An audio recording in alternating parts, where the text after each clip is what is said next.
Hello, everybody. It's September 2024. It's exactly 8:13 p.m. and I'm recording with my co-host, Wisdom Valiser. My name is Coach Chapi Calianta, and we are excited for this show because today, Wisdom, we're going to have our first guest. Welcome to episode number I forgot. Four. But yeah, Episode number four. episode number 4. So yeah, Uh, this is your overrated gym bro, Wisdom Valiaser for another episode of the fitness faculty. If I am an overrated gym bro, I think our guest is an underrated gym sis. yes. So without any further ado, Yes. Coach Let Chappy, please do the honors of Yes. welcoming our guest. Of course. So we're excited for our first guest in the fitness faculty.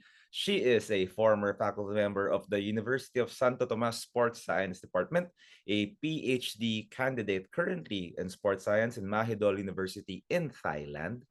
She is also a former education head of the Philippine National Anti-Doping Organization, which will really be the topic of our conversation for this episode. She is an NSAA certified strength and conditioning specialist, an ASCA Level 1 certified coach, a precision nutrition Level 2 coach, an exercise is medicine specialist, and has over 15 years of coaching experience. Let's welcome to the show, of course, pagpasok niya sa Zoom. Ayan. Si Miss Steph Pagarigan. Hello, Coach. Hi po. Hi, coaches. Hi, Coach. Happy Service Dam. Hello. Hi, Steph. Welcome to the show. Thank All you for right. having me here po. So, Steph, kamusta? Di ba you're in Thailand? So, what are you currently doing in Thailand right now? I'm currently having my PhD po, and I'm doing my thesis already, so it's a tough road to take. But hopefully I'll finish soon po sa Mahidol University.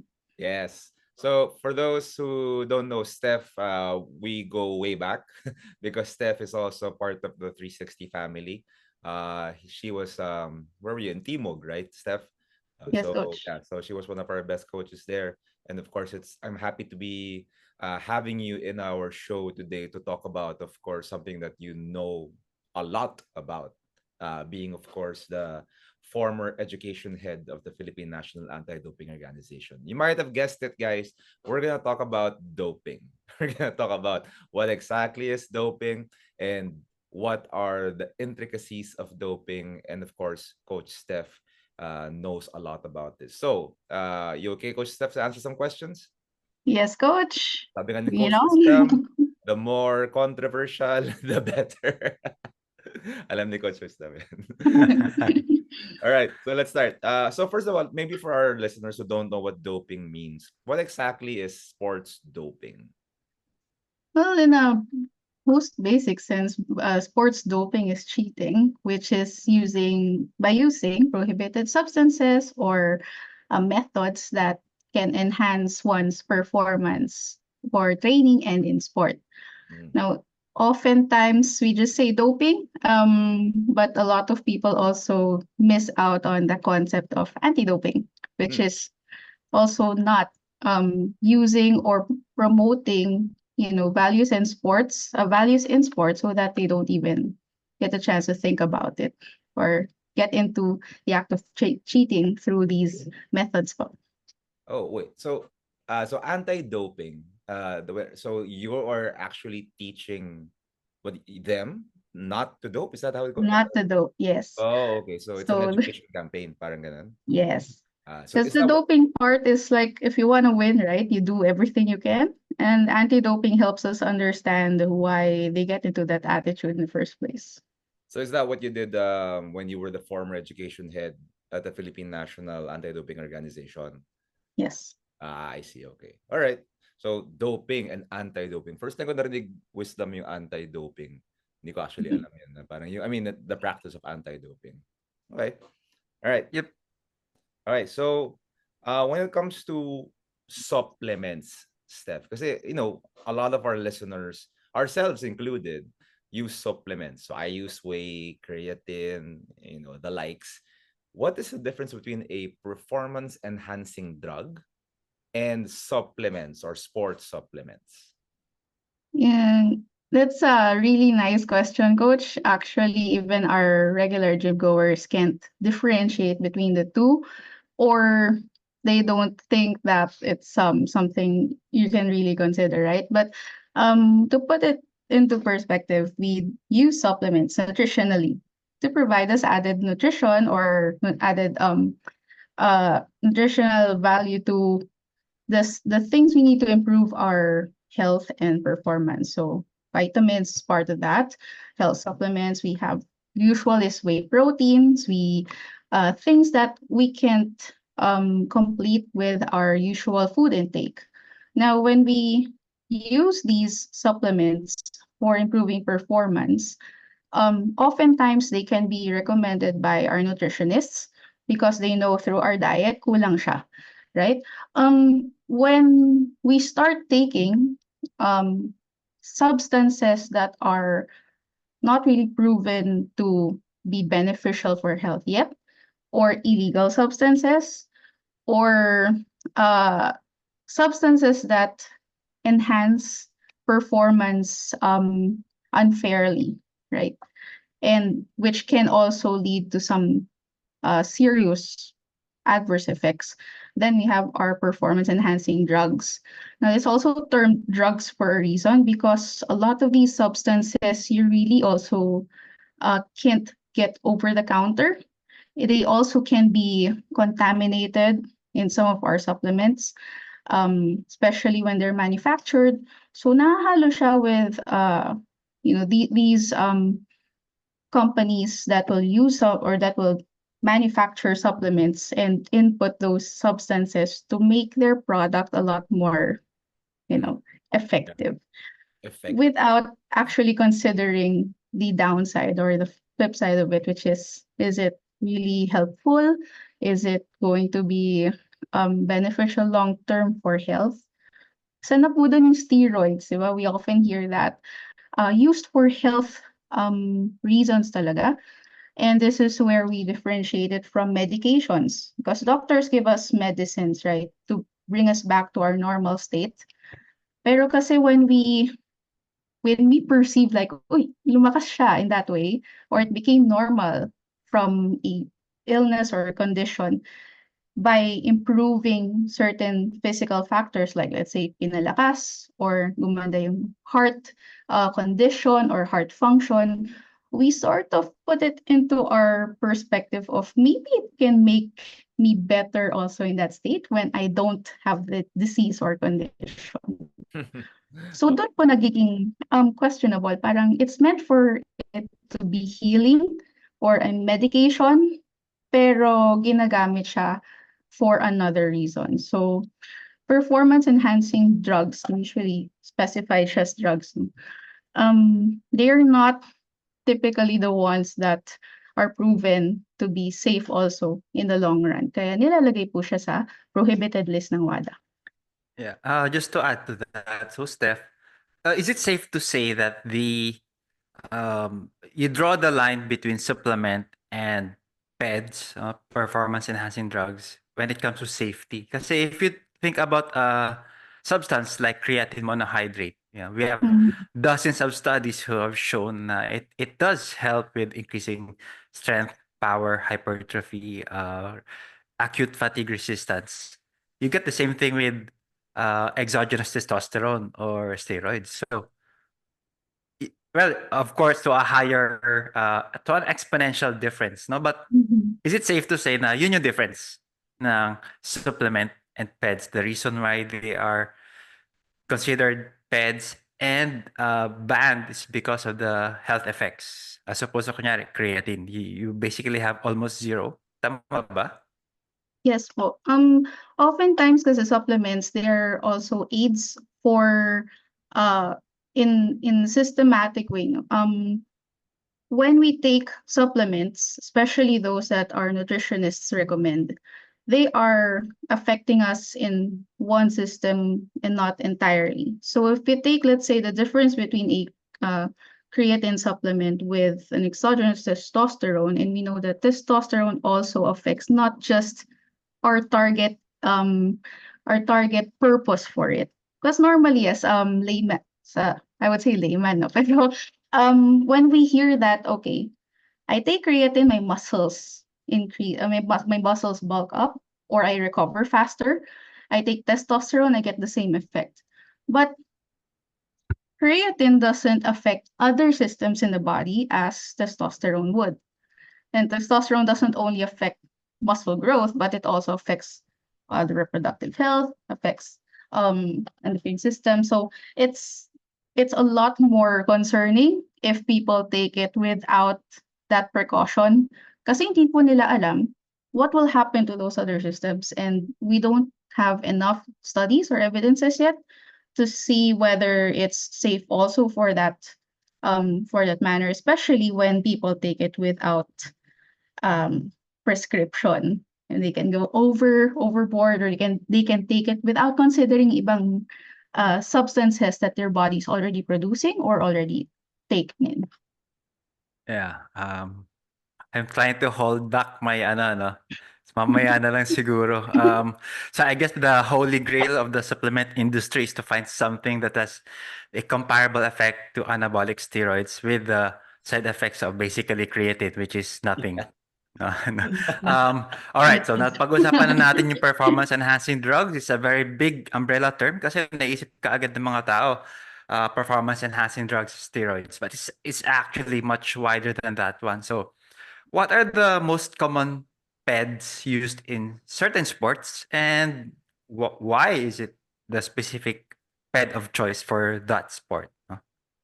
Very famous ang steroids, no? Because I think when we see people in pain, well, we hear it in sport, right? Yun yung unang ini-inject, kaya nawawala kagad yung pain. That's why when people hear about it, okay, let's try it. And then if they do, they feel the effects without any further consideration. When we get into certain sports then, what we hear the doctors use or the athletes use supposedly to treat whatever condition they feel at that time, let's say dehydrated or over fatigued, we tend to adapt it into like a situation where, okay, if they improve back to normal immediately after taking that medication, then probably if I take it with myself at this condition, it will improve further. So we have like, for example, endurance. Very famous po doon ang EPO or erythropoietin.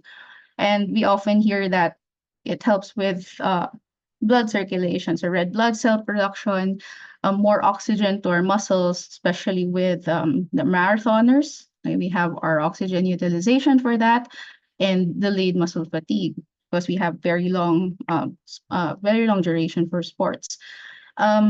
When athletes hear that and they think when they feel that during the competition, okay, I'm starting to feel the fatigue and I'm cutting out at the certain point in the race. Perhaps if I take this substance, it will help me push further than my limit there without considering anything else. So ito po, let's consider na walang guidance po yung mga gumagamit nito because syempre if they have the guidance of a coach or a nutritionist, their perspective will also be different, will actually be better. And then we also have growth hormones. Growth hormones, we know that it can help with strength. Right? We often see it with those who need to improve, outputs with like in bodybuilding, very famous po yun, weightlifting. Okay, when we need the added muscle growth for the target weight or power outputs that they need for that specific time. We also commonly hear it in team sports. Mahirap din po sa team sports if one of them uses it and everybody sees the effects on one of their teammates, everybody would like to take it.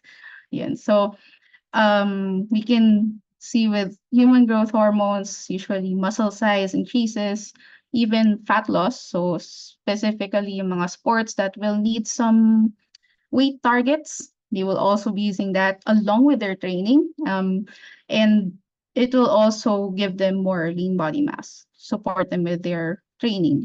And we also have recovery here. So injuries, when we have strenuous workouts, these help us recover faster. And this growth hormone as well. Um, this helps us with promoting that recovery period after the workout, after training session. And then this other one is very famous too, stimulants. And the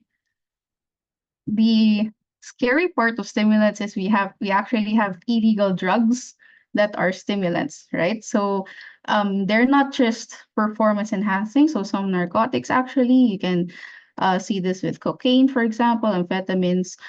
Um, they help us focus. They give us more attention, more a longer attention span. And since buhay yung dugo, so that's what it actually does, right? It stimulates our senses and our nerves and our heightened blood flow and nervous system function gives us that better reaction time. It gives us more push or that aggression that we need when we're into the more critical parts of the game, for example.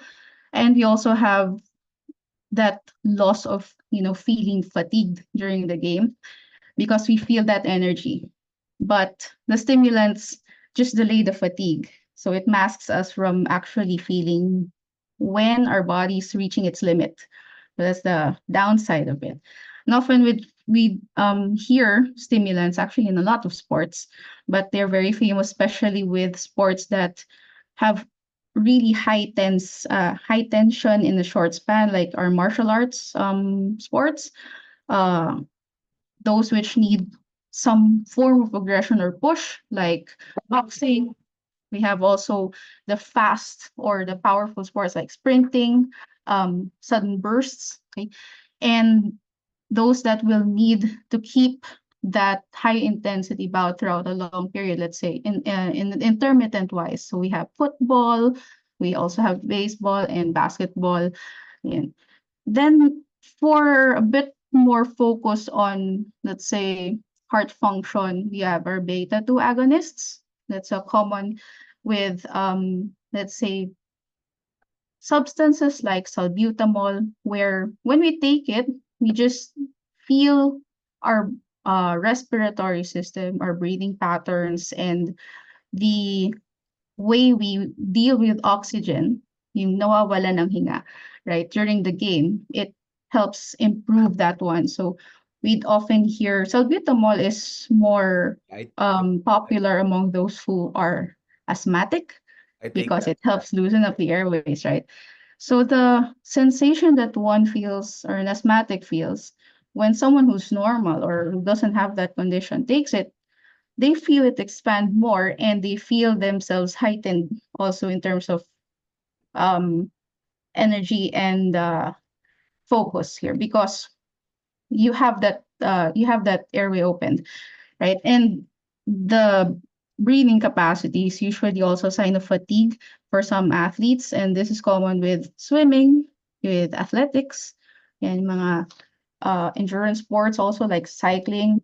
And, um, then we also have diuretics. These are famous for helping them excrete and catch up to the desired weight, especially when they're targeting a certain weight at a certain time. Lalo na yung mga hindi, I would say it's more common to those who don't have the uh, an efficient or effective nutrition plan because they need to reach that target to get into the game, right?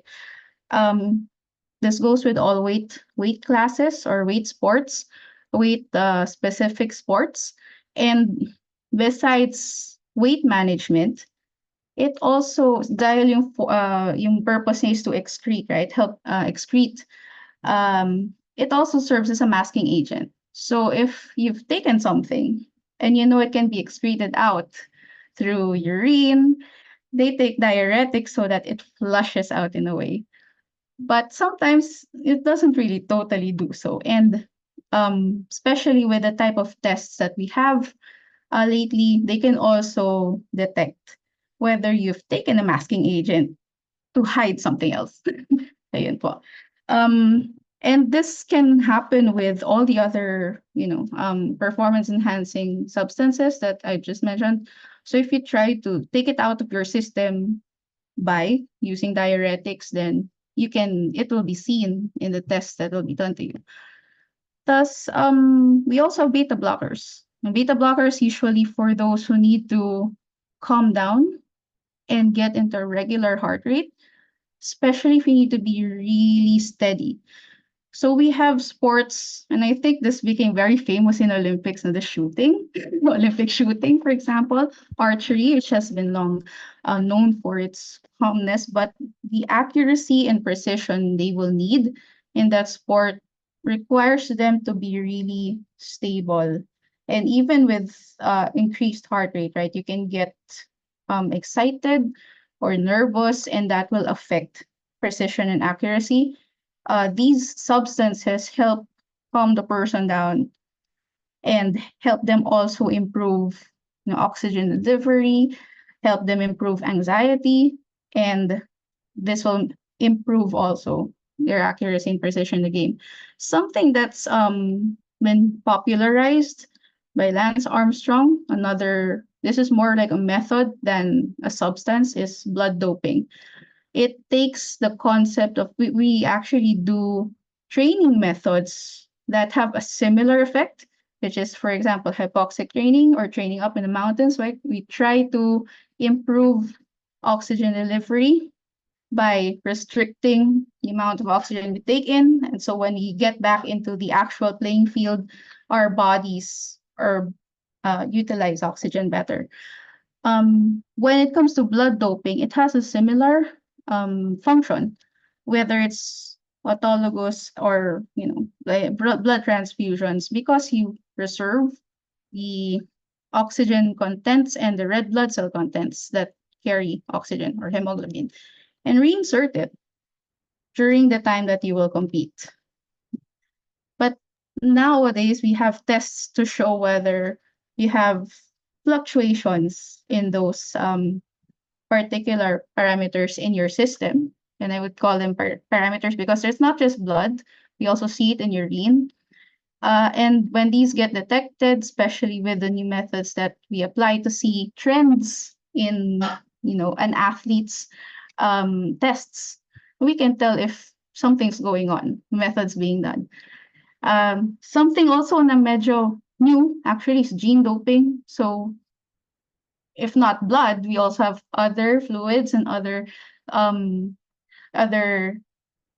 substances in the body that we reinsert, to improve again different functions that you need for different sports. So as science evolves po, nag-increase pa siya, but these are some of the more popular ones, especially with what we hear from athletes who try to surpass their previous performance records or who try to win.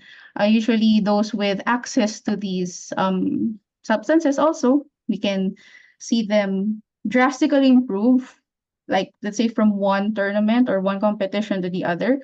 Pero magtataka ko, uy, ang galing naman yan. Pero if you notice how they're training or their lifestyle, it doesn't quite add up to it. Ayan po. Yeah. Yeah. So ang PEDS is not just no, it's not just steroids. It's really a wide range of stuff. Mhm. It also depends on the context of what you're using for a certain sport. For example, so nakwento mo nga, the beta blockers are the exact opposite of beta agonists. So, kunyari, performance enhancing yung beta blockers sa, let's say, billiards or archery. But if you took beta blockers tapos boxing, Yari. it's gonna give you the exact opposite desired effect. Di ba? Some may be direct po, some may be indirect. So, for example, if an athlete's known to be very, very nervous during the game and that they cannot execute, like for example, you get into a martial arts game at nag-freezing athlete, but you need them to calm down so that they can move. So it also depends on the purpose, but still it's in the prohibited list. It's a Yeah. question there, why is it in your system? And if it's not a prescribed medication for you, people will have, or at least WADA, at least testing will ask, why is it in your system if you do not need it? Kasi you're also Again, watching out for health. Yan po. sige. Again, I'm trying to hold back my thoughts, but Coach Chappie has the next Why question, I think. you're gonna have to let go of those thoughts later. I mean, verbally. Okay. But yeah, very interesting. So I learned a lot just from that short segment. That it's not just steroids, not just growth hormone. I've heard of what Lance Armstrong used to do. But it got me thinking also, with so many banned substances out there, how does testing actually work? Parang, does it, but is it random? I mean, I've been in sports all my life, and I've done a grand total of, I think, one drug test. And that was for when I was actually a coach. So I wasn't even a player. So I was a coach in Alab Pilipinas. So I'm not even sure if they test in the UAAP. Wisdom, do they test in the UAAP? I don't think they do. No? Oh, I know. Trying to hold back my thoughts, pero mamaya. But Okay, sige. Pero no, I but think nakwento na nga din ni Steph kanina is I think they're looking at baselines, tama ba? Kasi example sa blood Yes. doping, it's difficult to to detect because you have yeah. a lot of variation from person to person. So Mm. one way they test is to look at your baseline or normal levels Yes. individually and then see the deviations. Yes. Aside Actually, from yeah. aside Go. from those, yeah, how do they test ba? Yeah. Aside from those. Yeah. So, Steph, siguro, before, before wisdom explodes, ano muna, how do they actually do the testing? What's the procedure? Well, on the actual test day, we have two types of tests, by the way. One is in competition. It's obvious that the term comes. It happens during the competition days or dates. And then we have out of competition, which is like totally random, whatever training season you're at, even if you're off season, you can get tested. Okay? And the reason why they're plotted that way is because some substances work better when they're not used during competition, but still they pose a threat, right? Health wise, if they're taken unmonitored or if they're not needed. But testing per se, we start with notification. So definitely we want to be tested by someone who is accredited to test you. And just like it's like any drug test that will have legally. Okay, so it has to pass in legal system. You have to the tester has to make himself known that he is an accredited tester, and then they will be the athlete will be led to a what we call a doping control testing room, like, or doping control station. And these are accredited and standardized areas, meaning no one can just enter, no one can just put stuff in there, nobody can just look and be a part of the testing, right? Even other athletes who are being tested have have a system when they get into the doping control station. So it's really secured, right? Because we want the test to be standard, and we also want to make sure that the samples that we're going to collect, be it blood or urine, will be protected. As we go in the laboratory also, as we can see in the laboratory, kung gaano sila ka strict with taking the samples because we want to make it accurate and um precise. So when we take samples, they have what we call the doping control kits. It has two bottles, and those testing bottles are also accredited by WADA. So we don't just use any bottles, and these bottles are also sealed in a way that only WADA can open in their laboratories. That kind of a method will make sure that the samples don't get easily affected by transport, by weather. But of course, we have duration there. So the system or the process of it has been studied as well. Para the samples will maintain its integrity until it comes to the lab and until the substance can be detected and cannot be detected. Then once we have the athlete provide a sample, okay, we also have enough documentation. And part of the documentation that the doping control officers will ask include what are your current medications or what are you taking. So there's a match as to, okay, these are the substances you declared, and it's written down on that sheet. So they can check by the time you were tested, do you have this or did you declare that you were taking it? Okay. Some do mention exactly what they're taking, some don't, and that poses another violation. But these documentations are also important because, like I said earlier, there's a trend. So when an athlete is tested, they enter into a database. So they can also monitor how many times does this athlete take this kind of supplement, right? So it's a really smart testing process, where we don't just think about taking the sample, be it blood or urine, but we also consider what are the circumstances surrounding that athlete at the time they were tested. Okay. But definitely, we try to make sure that the samples are really secured and they're only handled by those who should handle it, because now, like, one of the doping rule violations also include tampering with it. So some instances where athletes try to avoid actually being given the proper samples, or trying to do something to their samples when it's excreted already. Another is, since we're talking about testing detection or doping detection, we have a sample A and a sample B. So we also give a chance to athletes, in case the sample A, which is the um, first sample that's tested and seen in the lab, if they find something in there, athletes have a chance to appeal and have the next one tested, or looked into. Because if this one was tampered with, if A is tampered with and B has a different result, then the athlete can cite an appeal or can reason out why is there a difference.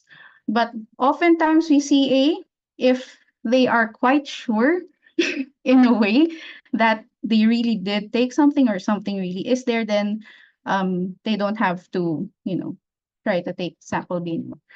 So that's basically the process of testing until it reaches the laboratory and until a result comes out, which, by the way, when WADA releases the results, it's not publicly released immediately. We inform the right authorities and especially the athlete. Kasi sample niya yun eh. Yeah. Pag Yeah. pagmamayari nila. Yeah, but of course, that is with the assumption of the integrity of the laboratory of WADA and its affiliate laboratories, which is we're not exactly sure, no. But let's say, for example, I'm an athlete. Mhm. Sabihin ko lang, I'm in archery. Sabihin ko lang, I have high blood pressure, so I'm taking beta blockers. Or let's say I'm a boxer, no, I need to cut weight. Sabihin ko, I'm asthmatic, so I'm taking beta agonists, no. Or I have a pituitary condition, so that's why I'm taking growth hormones. So, talk to us about, kasi athletes are also people. So they also get mga health Mhm. conditions, 'di ba? Which is true. Some athletes have type 1 diabetes. So talk to us about, is there a way to get exemptions for Mm. using certain substances which can be considered as performance enhancing, but it is medically relevant to you? And what's the process to getting approved for using certain medications? Or wala na, sabihin ko, "Hindi, high blood ako eh. High blood ako every SEA Games, Asian Games, or Olympics na high blood ako. So, I'm taking beta blockers. I'm an archer, I'm a billiards player." Pwede bang gano'n? Can we do that? We have what we call the therapeutic use exemption.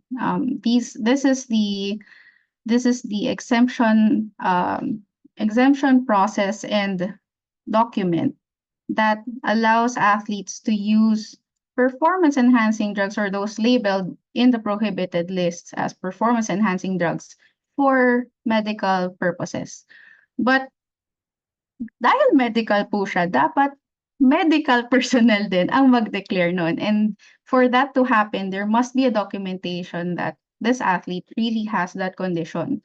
Kasi kung dineclare niya sa sarili niya na may ganito akong kondisyon, that is not a proven or a valid and grounded reason, right? And it also poses a danger to the athlete because they're assuming a condition that they're not really sure of. Okay? That's why we have medical doctors. So when doctors also provide prescriptions, they usually have tests first po. And they see different signs and symptoms before they prescribe a certain medication. It's those documents that an athlete has to submit to get an exemption. So the therapeutic use exemption, by the term therapeutic use, there should be proof that you have a reason to use these substances to improve your health, because health is the primary, it's the reason why we have supplements, because you lack things that can right, that can help you be healthy, at least to a normal extent. So athletes are also people, so we have disease and conditions that's uh, lower than our standard of health.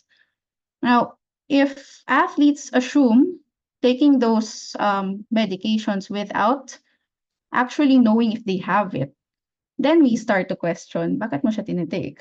And is it really right for you to take it pa?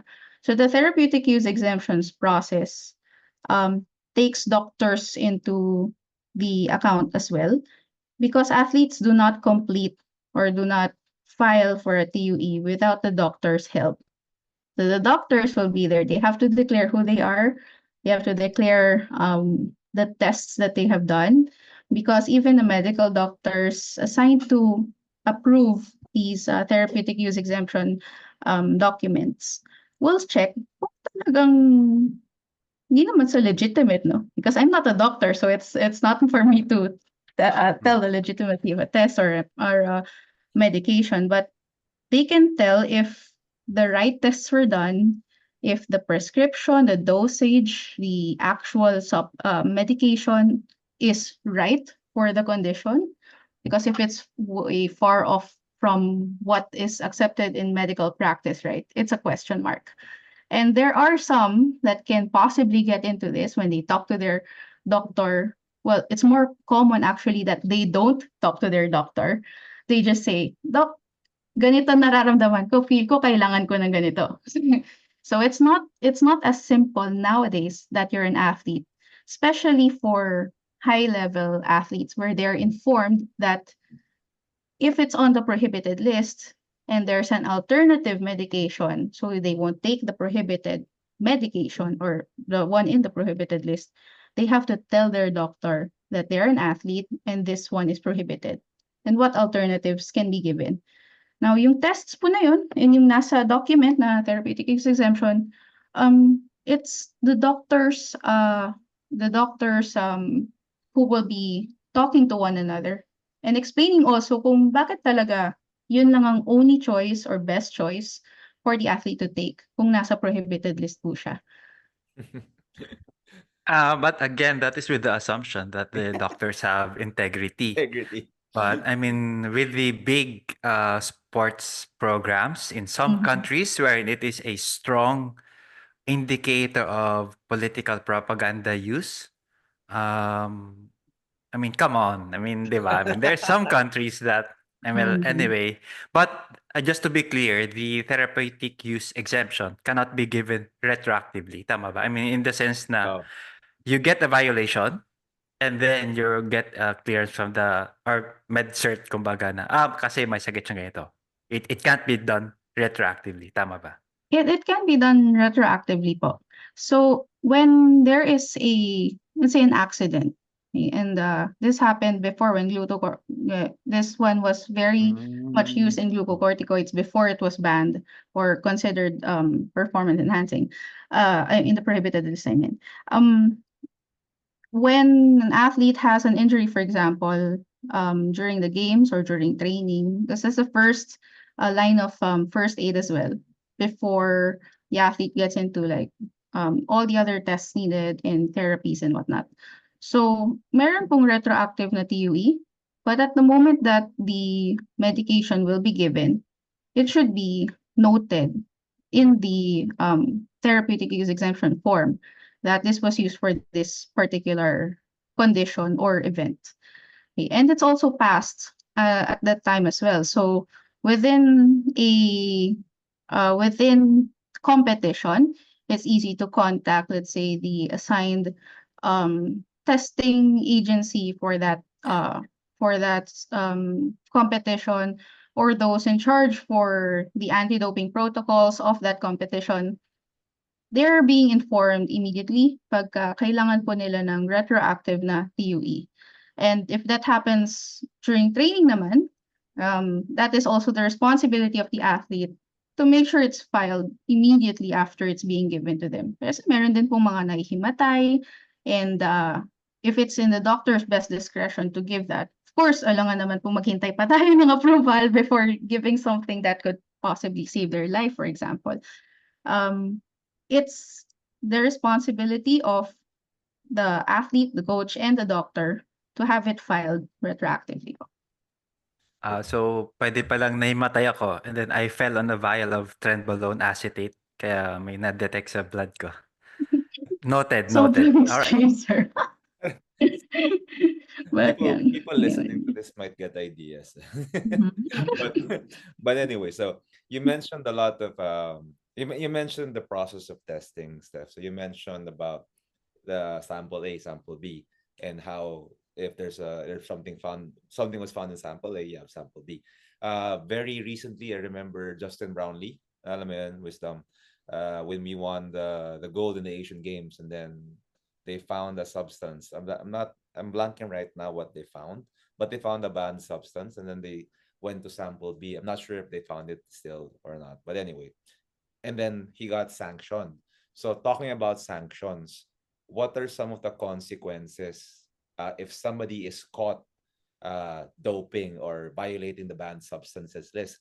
And is there a repeat offender tax, so to speak? Na parang if you do it twice, are you banned for life? So how does it work? Well, it's a legal process. So first is they withhold the athletes' awards, and they put them on suspension. It's like a period where okay, we won't give you your recognition yet and everything that comes out from that competition until we're exactly sure that you're clean, uh or your positive tests has some proof to it. But definitely part of the sanctions would be to strip the athlete of their medals and the place that they've won, because it's awarded incorrectly. They've done something that shouldn't be done. And given rightfully to those who, competed properly. Next one there, and so probably the more impactful one, is you'll be banned from playing the sport for a certain time. Even training with others at a certain period of time, depending on your violation. So that depending on the violation is actually also applicable to repeat offenders. And repeat offenders do get more intense say sanctions every time they commit an anti-doping rule violation. So it's not just actually um, being found with a substance. That's like the highlight actually of testing, right? People think na when we see a banned substance, yun na yung violation. But there are so many other violations that athletes can do that we also teach them that it is considered a violation, and they can still be banned or sanctioned similarly to that of when they take a banned substance.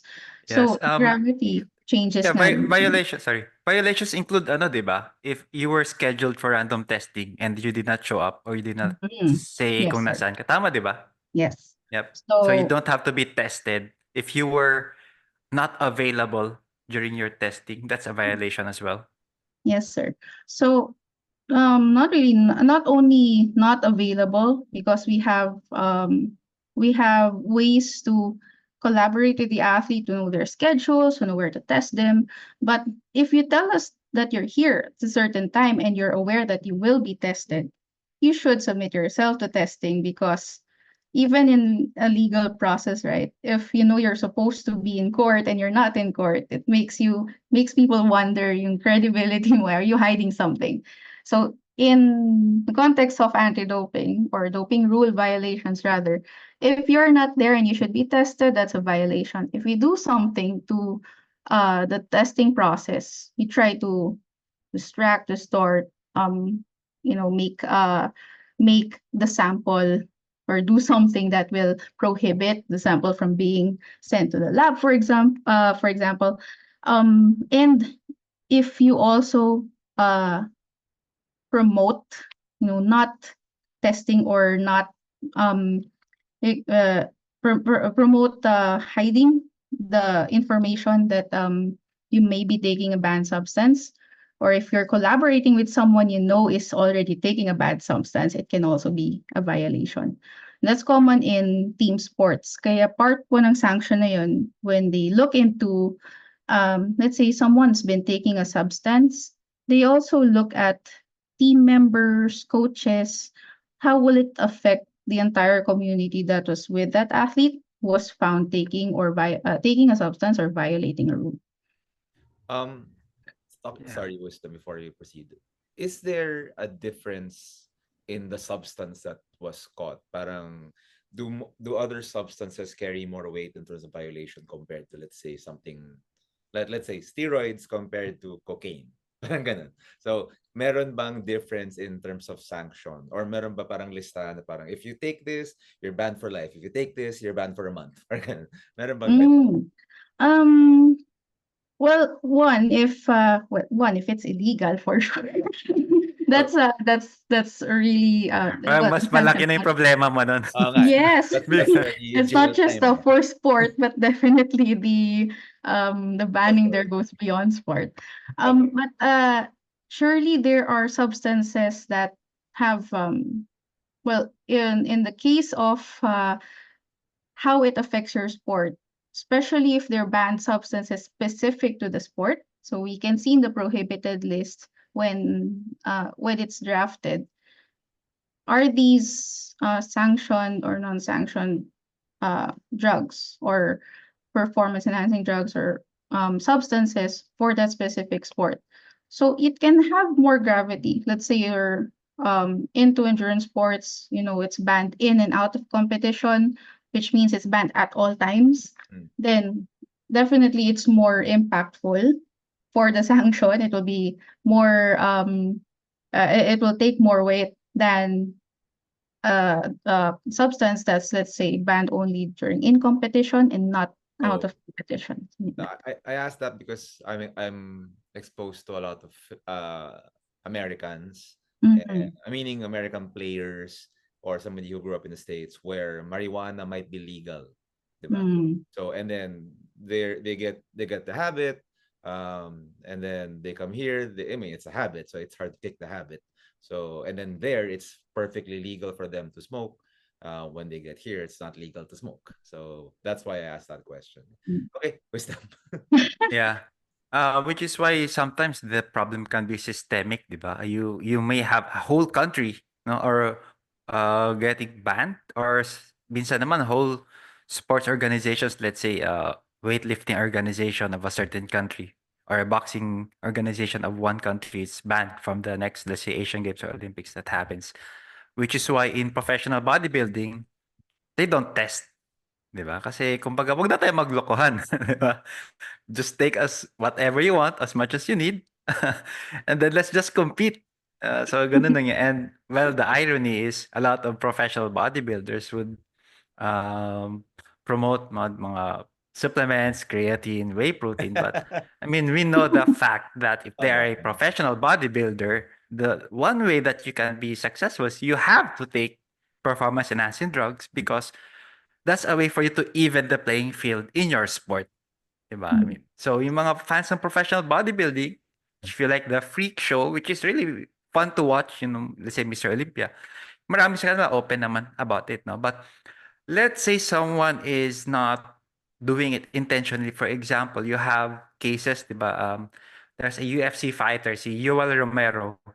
He actually got a $12 billion na compensation because he got struck with a doping violation because of ibutamoren, which is a precursor to growth hormone. Na it turns out nasa ano pala niya, nasa supplement, tainted supplement. So that's also one danger that we have with unregulated supplement industry. You can't get tainted supplements na which is hard to prove na kasi sabihin mo, I think I took something. Hindi mo kasi pwede mong sabihin wala akong tinake. I mean, of course, sino naman maniniwala? Tapos you get the doping strike.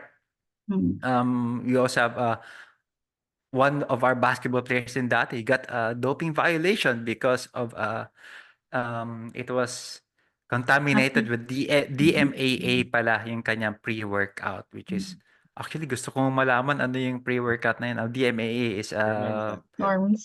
medication for it's a medication for ADHD, which is also has performance enhancing effects. The problem is you can have cardiovascular health risks, including acute risks that can lead to sudden death. No, so in those cases, siguro mas lenient pag ma-prove mo na ano siya, tainted supplement or inadvertent. Inadvertent, I Inadvertent. I Yes, we call it fell on a vial. inadvertent. Mhm. Fell on a vial of growth hormone. Tapos pag step ko, nakaapak naman ako ng testosterone. So, syempre. Linis ko ng kwarto. Parang, di ba? Service. But yeah. So, Let we're me talking pick up from you there, sir, if I may. First, because it kind of jumped from one. Okay, Coach Chappie, it's actually difficult to have it in a cultural sense if the country, for example, like me, I'm in Thailand right now, so cannabis is actually all over the place.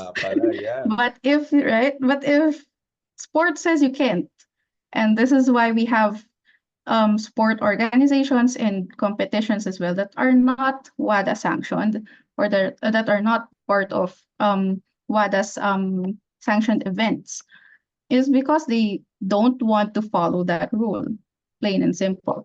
So if they are part of a WADA sanction or if they are a WADA sanctioned event and they do have doping control processes there, then they should adhere to it. So if they don't want to be part of it, then plain and simple, then they shouldn't join it, right? And most of our international competitions that are sanctioned by WADA are more of amateur competitions, and this greatly differentiates that with the pro. And we know in amateur competitions, its goal is different. The end goal is different for having that competition per se. Now, in WADA, it's especially with education, we often push for the spirit of sport or wanting to play on an even playing field or playing clean, as they would often say. It's if it's part of the mandate of WADA and they are sanctioning this event, that's the reason why they have that rule. So if there are athletes or organizations that have a different belief, then we can see they can set up their own. Athletes can get into that competition, but it will have a different, perspective and bearing. But what comes out of it is, I'm not saying that one is better than the other, but in terms of the purpose of the competition, for example, and what WADA is trying to push as well in terms of health and behaviors that we want the athletes to have long term and we want to feel in the sport because it has implications, diba, sa attitudes ng athletes sa sport. And I've heard this a lot even in badminton, yung sport ko. Ay, nandadaya lang naman yan, ba't pa ako magjo-join? So there are behavioral consequences that probably makes it different. But well, we have, freedom of choice. So hopefully those who compete with these kinds of non-restrictions in hand will not experience very adverse effects. Now, for inadvertent doping, though, this is also the reason why part of the doping control process requires athletes to recall everything they take. Because if they know and they have the integrity of what they're taking and they're sure that I'm not going against the rules, then it will show in their records, right? Now, we can also prevent manufacturers who do not accurately, um, you know, uh, what do you call that? Um, include in their labels what is being done or being included in their supplements, and that is why we really look into the background of the athlete. Sorry, I have Yes. to leave. You're talking about mislabeled supplements, eh, so I have to leave na. Well, there are some, right? Hindi nakalagay sa ingredients na may ganito pala siyang ingredient. Or those, this is why we also tell athletes if they'll take supplements, they get it from registered, sellers and distributors because especially here po, sa Pinas pa lang, di ba? Pag sa tabi-tabing nangongopya ng, or they make fake drugs or they try to sell illegitimate or in the black market, for example, that have different substances that we don't know about. So that basically is a health concern already, not just for sport, but right, they might be taking something they shouldn't.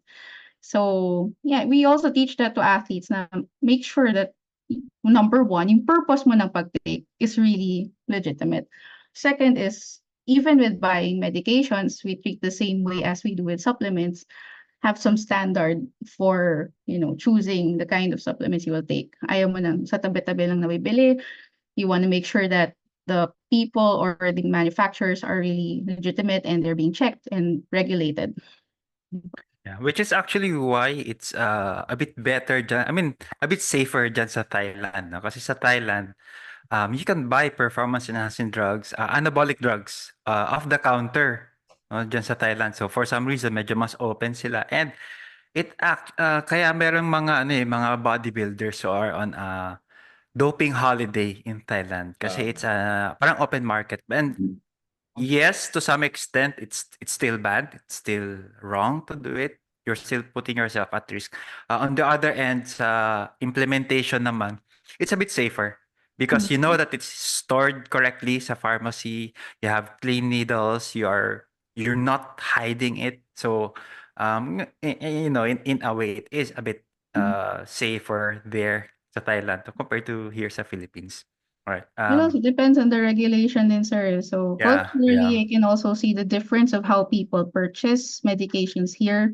Um, they don't abuse, I would say, of their power to, choose whatever they need for themselves. Unlike in some cases, Filipinos are known to try to go for instant gratification for some reason. So Pag ano definitely, kasi, right? pag bawal kasi mas exciting daw kaya Yeah. ah, which is why we have example sa Amsterdam, 'di ba? Mhm. Decriminalized yung most drugs. And I know some people sa Amsterdam na have never smoked weed, pero legal sa kanila.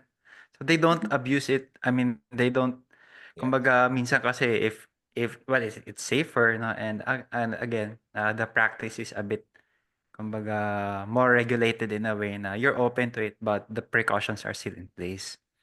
Yeah. So now moving on to the next question. So Chappy, if you want to cut this out, it's up to you, But the reality is that in the UAAP, for example, there's no mandated performance enhancing drugs testing. Yes. Which means if you are a UAAP athlete, and I think sa NCAA din, there's absolutely nothing stopping you from taking performance enhancing drugs. Because we don't test for it. And with the way things are right now, performance enhancing drugs are much more accessible. You can even buy them online through your shopping apps. If they don't even hide the keywords, you can just, I can't say the specific names, baka mabantay, but you don't even need to make Yeah. secret searches. You just search for the specific anabolic drug that you would like to search, whether it's oral or injectable, certain beta agonists, it's there. So if you're a UAAP athlete or an NCAA athlete, for example, there's absolutely nothing stopping you from taking and some of these performance enhancing drugs. And I'd be surprised if the UAAP or siguro the NCAA and the UAP, the biggest tournaments, are absolutely clean. Because again, the opportunity is there. There is no monitoring or regulation. And if you're an athlete, you might think now some of my opponents might be taking this. So might as well try to even the playing field. And as a matter of fact, I know some former athletes who did take performance enhancing drugs. I know because they told me so. And to some extent, I don't blame them. No, so in the local setting, after that very encouraging news, um, how do we test? How is doping tested or regulated in the Philippines, for example? You did mention we have the finado who gets tested. Um, how is testing done dito? I haven't seen any actual ped testing here, doping tests here. And how much does it even cost to have WADA standard testing? Kasi alam ko that's a very big limitation eh. Ang last I heard is around $800 for a standard test. And if you're testing 1,000 athletes, Yeah. hindi siya feasible, no? So we go back to the philosophy of sport, values formation, but is there even any test or in the context? How do we test in the Philippine sports? First po, yung UAP NCAA athletes, if they are part of the national team or they are competing internationally under WADA sanctioned events, then they should not be taking that. And in a way, they are also expected to be at the elite level, which is personally, in my perspective as well, that's what differentiates supposedly the national, international, elite level athletes in our country to that of UAAP NCAA, which is just national, local, or collegiate level. Now, if the UAAP and NCAA want to elevate, since we do have a lot of national level athletes there in terms of skills and talents, then collaboration must be included. Um, it's not just the testing fees, but the actual agreement between the protocols that need to be done, the processes and the compliances that they need to adhere to if they sign up as part of the anti-doping organization or if they have an agreement with the anti-doping organization. Because if they have that agreement to start with, then they are declaring that the their competition, for example, UAP or NCAA, they are declaring that they're one with clean sport. They agree to having themselves tested, right? This is also why we have professional sports that are not part of WADA because they don't choose to, right?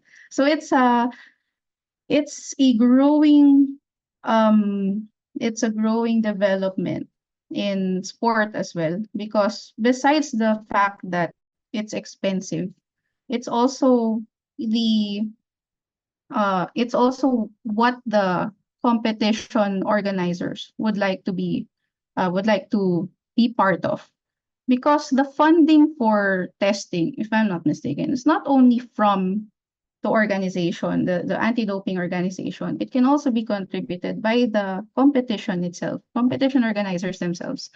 So if they are willing to go through the process, go through the protocols, and make sure that they are compliant with the measures that WADA is setting, then they will also set funds for that.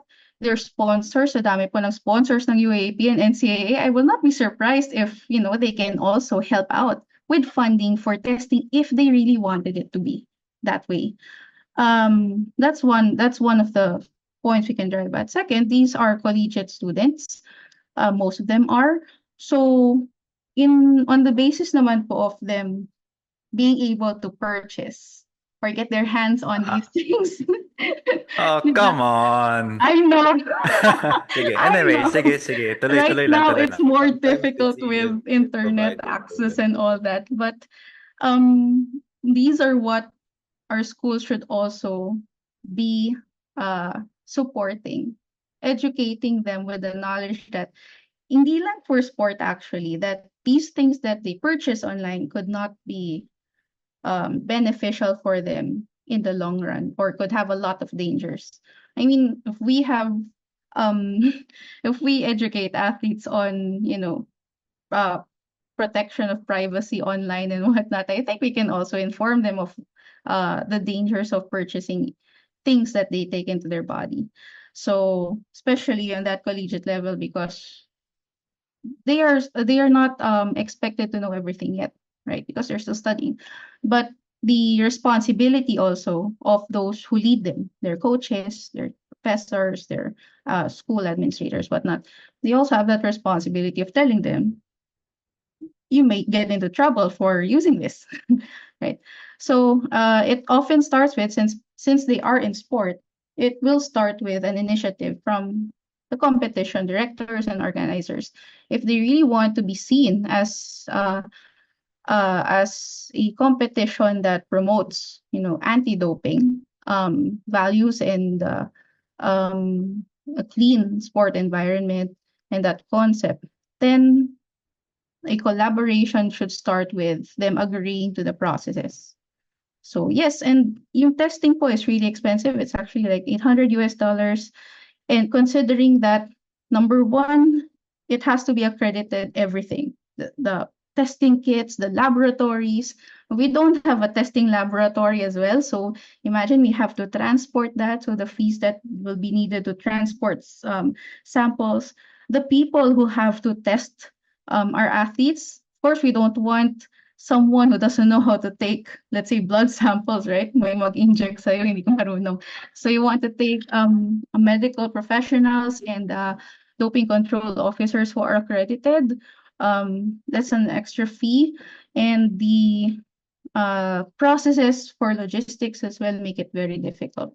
So besides that fee, actually being part of the advocacy and the actual concept has to come from the competition organizers. Yeah, kasi yung $800, that's more than 40,000 pesos per pop. Yeah. Mhm. Per And person. it's not enough to just test them once. Kasi pag Mhm. alam mo naman itetest ka once, especially if you know when you'll be tested, then you'll just have your, let's say, if you're doing anabolic drugs, you'll just have your post-cycle uh, routine on the way towards the testing. So medyo mahirap siya. So um, would I think mas ano no, mas realistic yung random testing because definitely we can test everyone. That will eat up kahit yung broadcast na rights yung bayad sa broadcasting, ubos na yan sa drug testing. Mhm. So, I think, siguro yun ba? Random testing is the next best thing that we can have. Because Just definitely, it's always definitely we random. can, yeah. I mean, random na hindi lahat ng athletes. Mhm. It can also be targeted. Like if there are really known athletes there who Okay. in WADA we have what we call Speak Up, where we actually report information about people taking banned substances or people promoting banned substances. Uh, it can be adapted into the competition setting as well in the UAP and the NCAA, and the organizers can also find a middle ground, right, in terms of that compensation, where they can also use this as an avenue to tell athletes, okay, if you want to compete in the UAP, we do have random drug testing and we want to make sure that you are competing properly. So again, it's part of the agreement as well. And the compliance measures doesn't only look at testing often, but all other things like is the organization, is the competition organization actually making an effort to educate the athletes? That's one compliance measure, right? Another is, do they really have or are they making an effort to promote that this sport should not be taking certain substances? If, for example, if their partnerships are with uh, really questionable agencies, for example, or yeah, that's part of it. Po. Yeah. Kasi we're not just talking about ano dito so for the everyone watching, we're not just talking about basketball Yes. or volleyball, football. I mean, All you can sports. even take performance enhancing drugs for chess, Mhm. no? So it's not just those mainstream sports. I guess yeah, yun nga. I think random testing is the next best thing, and I think we should have harsh consequences. Now, let's say for example, pag may na ano dito, nakuha sa, let's say sa ano yung taekwondo team, pag may isa na nakita, suspended kayo for next season and bawi lahat ng medals nyo for this season, di ba? I mean, that's the next best thing. Parang kailan talaga harsh yung consequences as a deterrent because yes, we can talk about values, we can talk about, philosophy of sport, fitness, fair play, but when we're talking about the human urge for competition and establishing your dominance, a lot of times, especially with the personalities of athletes, that can take over. Yung just the pursuit of winning and excellence, regardless of the consequences. No, I but do I think notice something, sir, if I yeah, can insert this yeah, idea. yeah, I do notice a difference culturally in the way athletes are, because there are some countries who really have that trust in athletes deciding for the better of the entire sport, or for what is right. So if we have to go uh, as aggressive as having to push for random drug testing in a collegiate level, right? It also speaks about the environment of the athlete, trying to make sure that they would really approach sport, or their performance in sport properly. So I would say it's also a cultural thing, but um yeah, it makes it a little bit more complicated. Now, if we don't have the funds, for example, random drug testing should be the next best deterrent, but we don't have the funding. But we still want to promote and to achieve the same goals and purposes of promoting clean sport, not just for the values or behaviors, but also for its health benefits, for the culture that our sport will be promoting towards the future. Again, I've heard a lot of kids and teens say, I don't want to get into that sport anymore because all I see is cheating. So if we're left with that mentality, for example, um, who will be the next Carlos Yulo? Who will be the next Hidilyn Diaz? I mean, it will be difficult for in our context na itong mga to are already trying to get private support just to be able to get into that level of play. What more for the next generation of athletes who could have been that and are discouraged from continuing just because they see that kind of culture. So yeah, it's a give and take, but something to consider. yeah, and also to add sa ano nga, dun sa sinabi mo, safety and values. I mean, if we can't really stop them, medyo delikado din siya. If you can just look at your blue app or your orange app, they are selling anabolic drugs there. Pipili ka na lang, and they're even selling some substances na kailangan ng specific temperature storage. And 'di ba, good luck na lang kung paano yan isi-store ng maayos, and then it becomes a health risk, no? Not just a performance enhancing risk, but I mean, on the other hand naman, talking about values formation for the teams, the organization has to get together. I That's mean, come on, good luck letting the sports organizations, UAP or NCAA, get together for a common interest in terms of, values. And I mean, we can't even agree on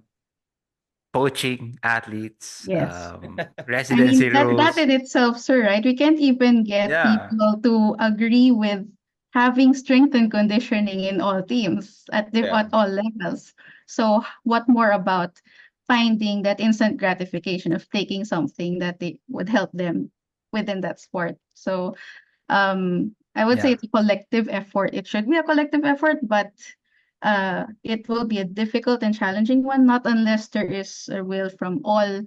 And this is what we say also in education, should come from all members or communities in sport, of that sport rather, to make sure that they're promoting that idea all together. It's Yeah. Yeah, getting along with, agreeing about eligibility rules, mahirap na nga siya. Mm. Even the taboo topic of exploitation of foreign student athletes. There's actually a good study made done on that one. Hindi ko na lang sasabihin kung saan mo mababasa. It's actually a published study on Filipino foreign student athletes, and good luck na lang pagdating natin sa no. But I really hope so, because I mean, mawawalan nga ng gana yung iba eh, 'di ba? Na why would Mhm. I Mhm. play? Yung iba naman would choose to cheat or have an unfair advantage. Magsasuffer din yung sport moving forward na. Yan. So, yeah, It's Coach Chappy. yeah, it's nice. It's a nice thought. Well, si Wisdom said it earlier naman, talaga wala talagang testing sa UAP and NCAA. I'm part of that, meaning I was part of the league. It's, pero Steph, I think it also comes, we talk about values and we talk about the what's important to athletes. I'm sure you guys heard of maybe our listeners don't know the Goldman's dilemma. So the Goldman's dilemma in the 1970s, when a question was asked, if you would take a performance enhancement drug that will guarantee you gold medals, but you will die in the next 5 years, will you take it? And half of the people who were asked said yes, because of the pursuit of glory and gold. Thankfully, when it was updated in the 2000s, the percentage went down already. But still, the pursuit for gold is still always going to be there. And I experienced this firsthand. Not gonna say where, when, and who, but I was asked na parang, why don't we just let him take steroids? We don't test them eh. Why don't we just let the athlete take steroids? Because, he needs to gain some weight, he needs to get stronger. So, bilhin na lang tayo. Because again, the pursuit has always been about winning. And if you do not share the same pursuit, I'm talking in the context of competitive sports, then you're considered weak, or you're considered jahe, you're considered parang killjoy. Because again, everybody, well, most of the people want to win. They don't want to participate only.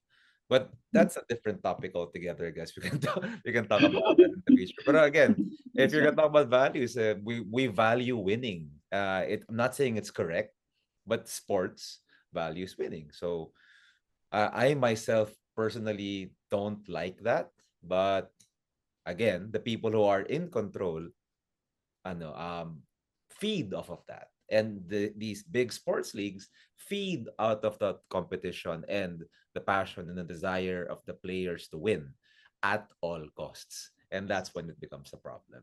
So Mhm. we know that they are harmful. No, we know that there are some, aside from of course being banned or being sanctioned, but maybe Steph, the people need to know what exactly might happen to them, because yeah, like what Wisdom said, nothing's stopping you from taking it. Maybe we should stop them from taking it. So let's share what exactly can happen to them if they take these PEDs and other banned substances.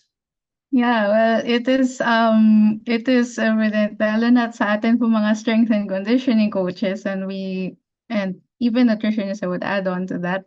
Um, when we take something or do something to our bodies, we have to consider both short-term and long-term effects. Because if you really want to condition the body, and we have this talk usually in LTAD discussions or long-term athletic development, you enter into sport, you get into the peak of your performance, or peak of your careers in sport, but you also have to consider what comes after when sport is over, right? And oftentimes we do not see the long-term effects, because even studies and evidences are still catching up to that, I would say.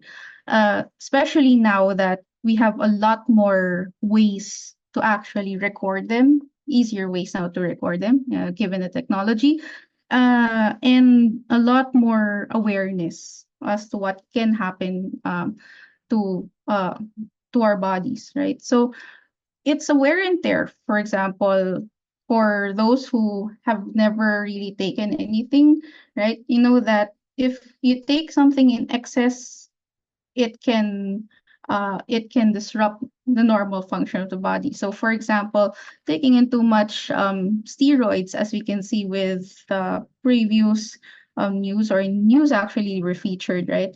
You get respiratory problems, you get cardiovascular problems towards the later stages of your life. And for those who take it chronically, meaning it's constant over a long period of time without being prescribed uh, by a healthcare professional, right?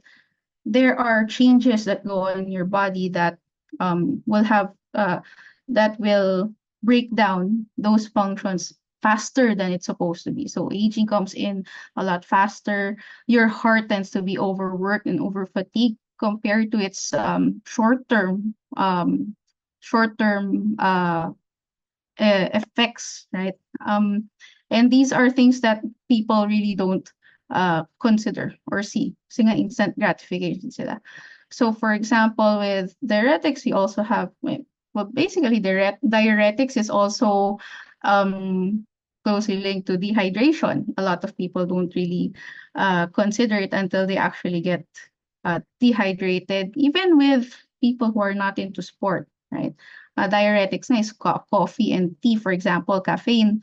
If you get or if you take in too much without taking enough water, for example, or at extreme amounts, especially, then you have that consequence. Right?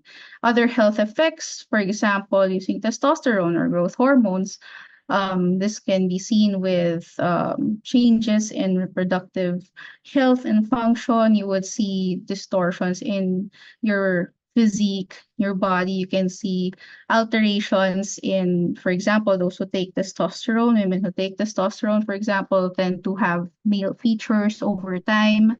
Um, and the effects of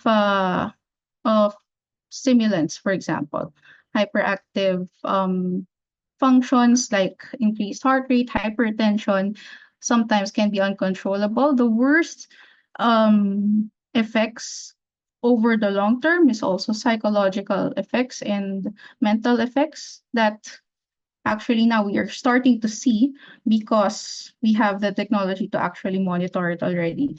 So psychedelics, they can, well, I wouldn't say go crazy, no, but because of the increased body functions and the stress that it can give to your systems, it also changes the way an athlete will eventually think or process things.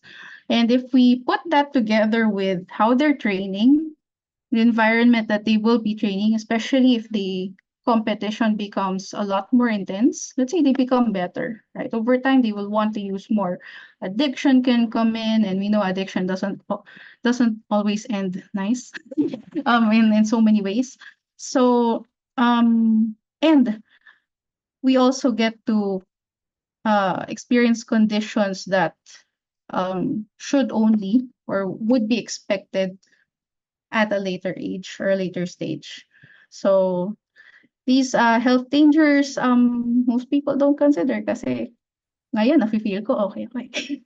Instant gratification kasi Mhm. sila, like what you said.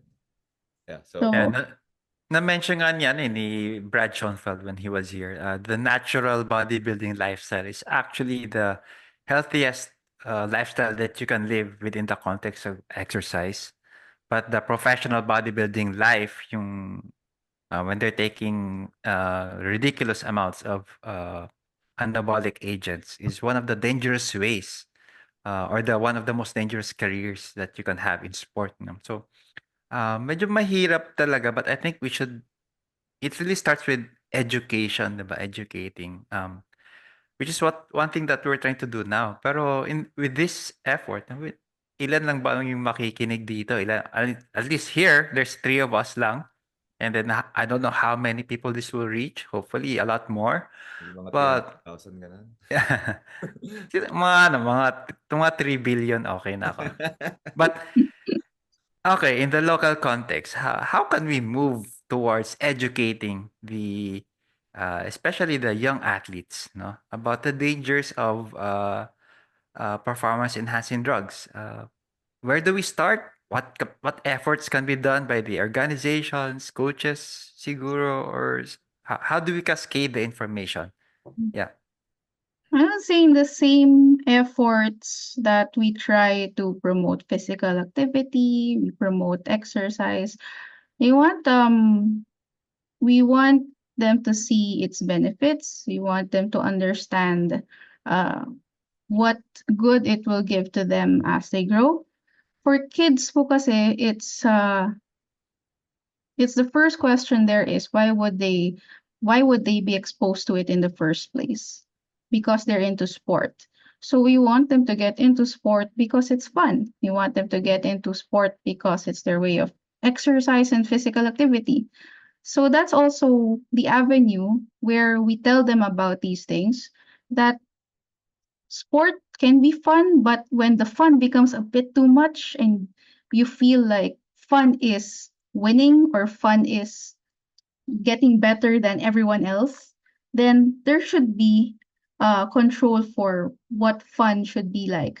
So you are better than everyone else, but are you better in the right way? Right? Are you better because you're cheating? Are you better because you did something out of what's out of the rule book, or you found your way around the rules, right? So is it fun, and how long will that fun be if people find out that you cheated? Because these are things that kids would understand. They won't understand drugs, they will not understand medications, but they will understand losing friends. They will understand bullies or being bullied.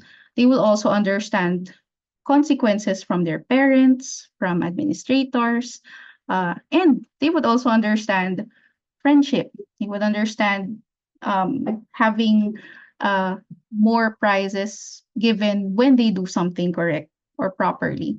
So in that scenario, if we have our administrators or educators, and that goes from all possible exposures of kids, for example, at home, in their communities, in schools, in their sports, well, pinaka direct na doon yung sports setting mismo where they train.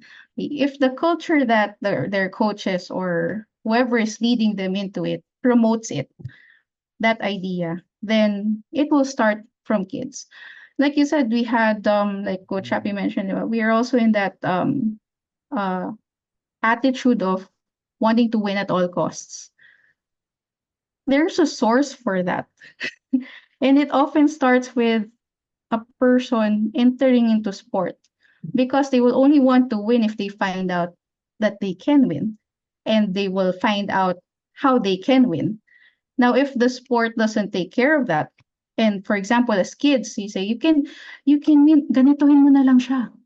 O hindi, ikutin mo na lang, siguraduhin mo, hindi makikita ng referee yan. No? If we have those kinds of comments from parents, from coaches, then what are we trying to teach the kid? Right? Yeah. So that in itself makes it win at all costs without considering rules and regulations, without considering what is right. And if this concept is brought along the journey of an athlete who becomes better in sport, they will think it's right and gets away with it. They will think it's right. So, do we have to come to the point na kailangan hindi siya magiget away with it or mahuhuli siya bago niya ma-realize mali pala yun? So, in the context of kids, I think childhood development, that would play a huge role in the mentality that athletes will have as early as grassroots. Now, if it isn't protected in that sense, let's say the culture is really, I wouldn't say dirty, no, but it's really aggressive in that form, or they're not careful about side comments like that, um, or ways that we teach these athletes when they get to higher levels of sport. This one will usually be with Palarong Pambansa, Batang Pinoy. We can see these competitions where, yes, it's good. We're promoting athletes or kids who really strive to showcase their talents. Pero when we get to that added stress and vulnerability from yung barangay may bibigay na sponsor, sponsored money, sponsored na gamit. At eto na, si magulang gusto ng additional pa na gamit, gustong manalo kasi pag nakakuha ng cash prize, di ba? The kid and the parent will also benefit from it. So, if the kid doesn't have a really good foundation of the concept of winning, for example, and you add on those vulnerabilities, what do you think will the athlete consider once they feel those stresses? So, actually, maganda yung point na ni Coach Chappie earlier with that concept of winning. Studies are also revolving around the concept of vulnerability of athletes because it increases as their level of game increases too. Now, if we're always pushing the athlete towards those vulnerable states, and that can be in the form of money, the form of fame, fortune, or even basic necessities, especially athletes from the Philippines, right? Who often come from really difficult situations and use sport to to um to become or to have a better life, better quality of life. If those vulnerabilities are not carefully managed, then the athletes will resolve to looking for ways that are no longer within the context of the rules of the sport. So it loses the sport the spirit, as they call it, spirit of sport, or the concept of sport that should have been carried from childhood, right? An avenue of fun, an avenue of showcasing physical abilities, talents, and skills.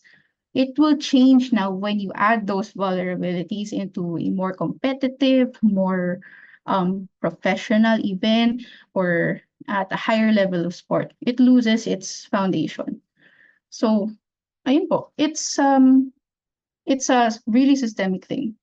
And we actually can see some sports successful at trying to maintain it. I would say there are still sports here, if you notice those with really low doping cases, for example, you would somehow ask yourself, why do they not have as much cases as these other sports do?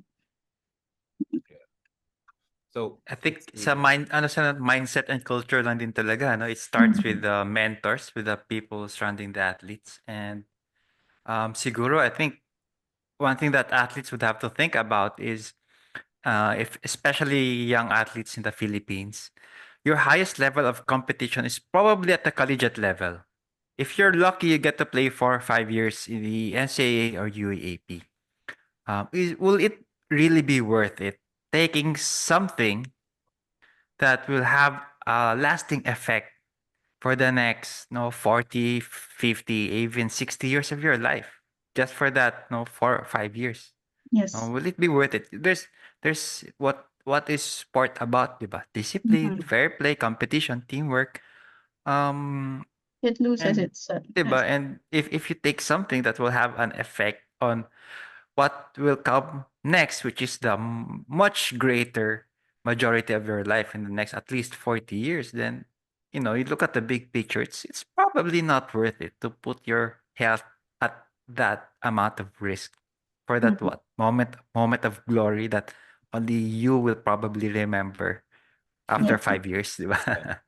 Yeah. Actually, while reading long-term athletic development, for example, what is the percent of athletes who actually get into a higher level of sport?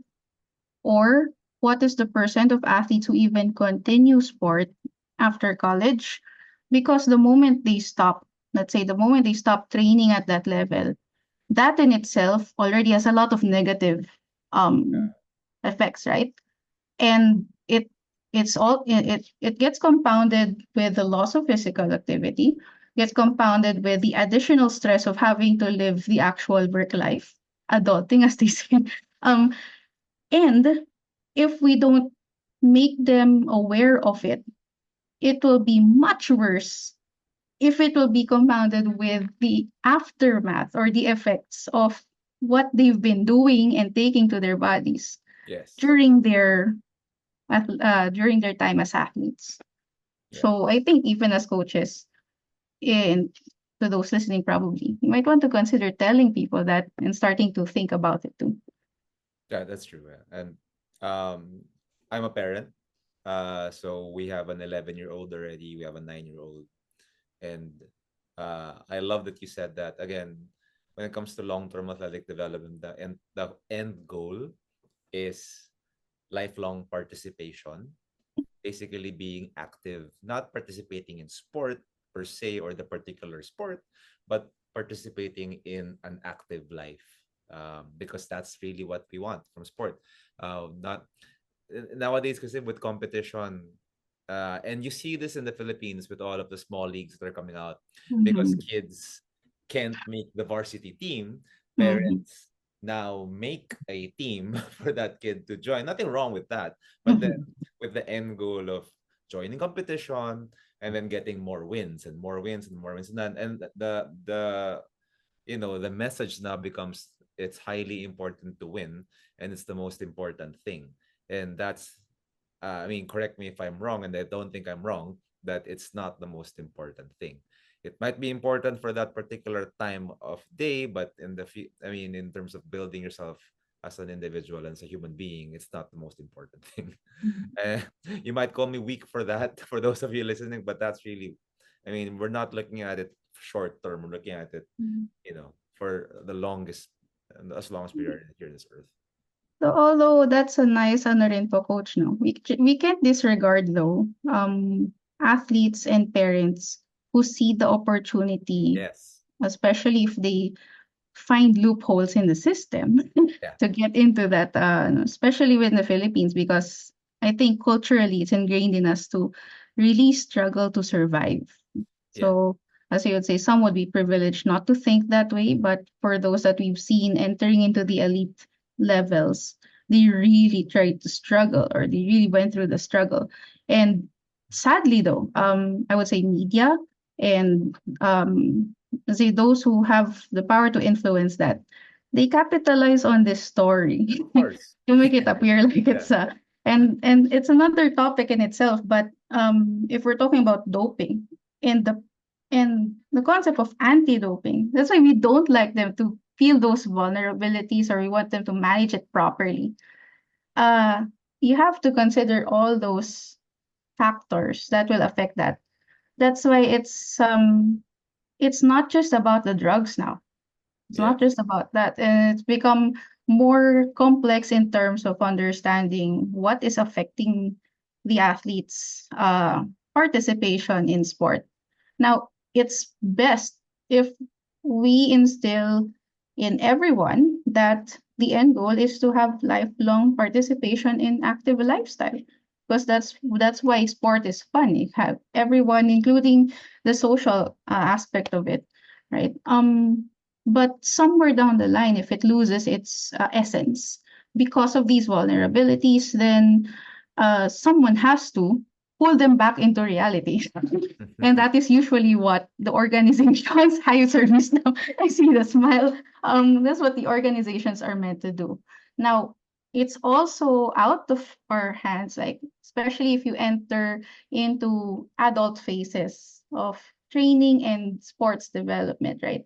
Where they have a free they have the choice Yes. to still consider that, or like I said, make your own format of things and decide for yourself. But as long as you're in this advocacy or this principle, then you would know best as what will happen in the long term, and you will also be able to benefit from it truly. Yeah. But we try. We constantly try. It's hard, but it's a try to or effort to keep but to make everyone realize that.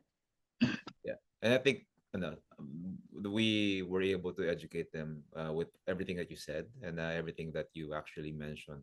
Again, um, it these PEDs, banned illegal substances, they're banned for a reason, and the reason is really the health dangers that it puts, not only in terms of fairness, but more so in terms of the long term and short term risks that you put yourself in if you take these substances. Mhm. Wow, what a great discussion, Steph. Thank you Yes. very much. Yeah, I think we have to end with that kasi masyado na tayong overtime. So thank you very much Yeah, for yeah. tolerating us.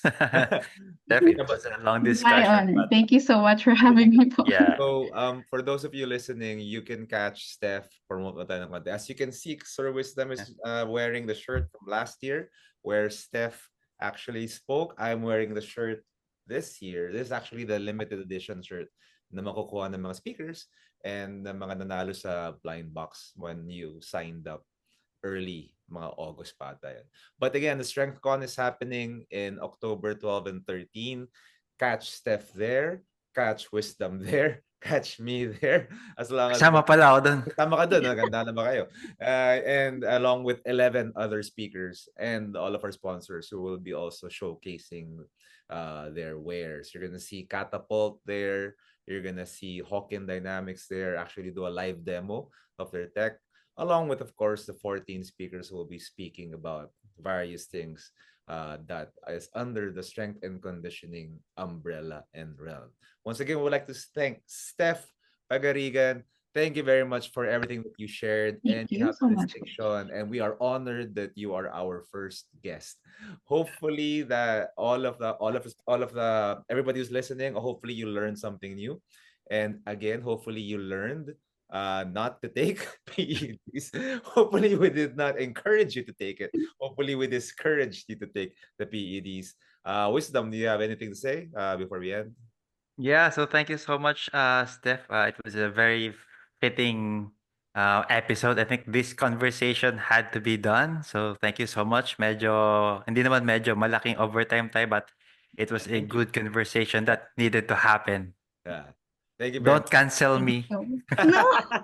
How Ay, about you? by the way, before I forget pala, I would like to greet my wife. We just celebrated 5 years of marriage. So hello. Uh, And sorry po, uh, late si yeah. Wisdom. Yeah, so Steph, if people would like to follow you, follow Yes. your work, yeah, where can they find you? Aside from Thailand. Hmm.